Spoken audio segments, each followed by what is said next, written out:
আপনি কি জানেন সুবিধো, আদেশ অথবা ওরা, প্রেস্তো, দপো এই শব্দগুলোর বাংলা অর্থ কি? সবথেকে গুরুত্বপূর্ণ বিষয়, এই শব্দগুলো আসলে বাক্যে কী কাজ করে, ওর কাজটা আসলে কি, কিংবা কোনো বাক্যে কীভাবে গঠন করতে হয়। যদি না জানেন, আজকের এই 2 মিনিটের গ্রামাটিক্যাল ক্লাস আপনার জন্য। চলুন শুরু করা যাক। এখন পর্যন্ত আমরা যে শব্দগুলো দেখলাম, পরে আরেকবার দেখব উদাহরণ সহকারে ব্যাপারটা বোঝার জন্য আরেকটু ক্লিয়ারলি।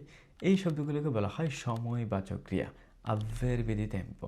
সাধারণত কোনো বাক্যে এই শব্দগুলো বসে ওই বাক্যে কোনো কাজ কখন অথবা কতবার হয়েছে বা কতবার ঘটছে এই ব্যাপারটা নির্দিষ্ট করার জন্য। আমরা কোনো বাক্যে কিভাবে এই শব্দগুলোকে বসাবো? সাধারণত আমরা যে শব্দগুলো দেখে আসলাম, সুবিধা, আদেশ, ওরা, প্রেস্তো, দপো, এই শব্দগুলোকে আমরা সাধারণত ভার্বের পরে বসাই। কিন্তু কোনো কোনো সময় যে ভার্বের আগে কিংবা পরে বসতে পারে, যখন যৌগিক ভার্ব আসে, পাশ্চাত্য প্রশ্রম, এরকম ভার্ব যখন আসে তখন মাঝখানে কিংবা আগে পরে বসাইতে পারি। কিন্তু সাধারণত আমরা ভার্বের পরে বসাই। আমরা এখন যদি উদাহরণগুলো দেখি এই বাক্যগুলো দিয়ে, যেমন সুবিধো, আর অর্থ হচ্ছে দ্রুত, এক্ষুনি। আমরা একটা বাক্য গঠন করি, vengo subito, আমি এক্ষুনি আসছি।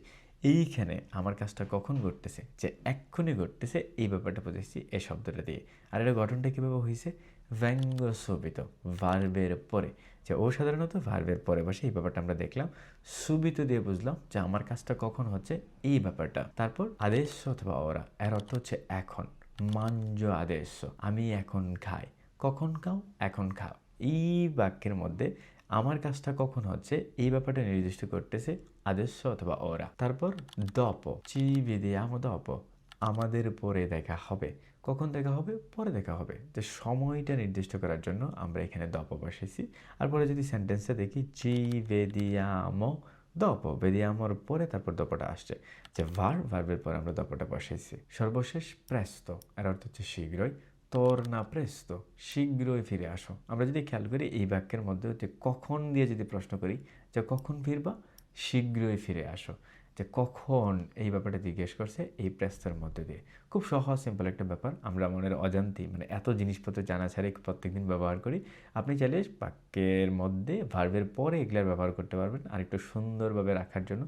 কিন্তু আমরা আগে পরে ব্যবহার করি, যে চলিত ভাষায় এগুলার ব্যবহার আগে পেছানো হয়। আর এমনিতেও যৌগিক ক্রিয়া যখন আসে, পাশ্চাত্য প্রশ্রম যখন আসে, তখন এটার ব্যবহার একটু দিক সেদিক হয়ে যায়। কোনো প্যারা নেই, যেখানেই করেন জাস্ট করেন, তাইলে হয়েছে। দেখা হচ্ছে পরের ক্লাসে। আল্লাহ হাফেজ।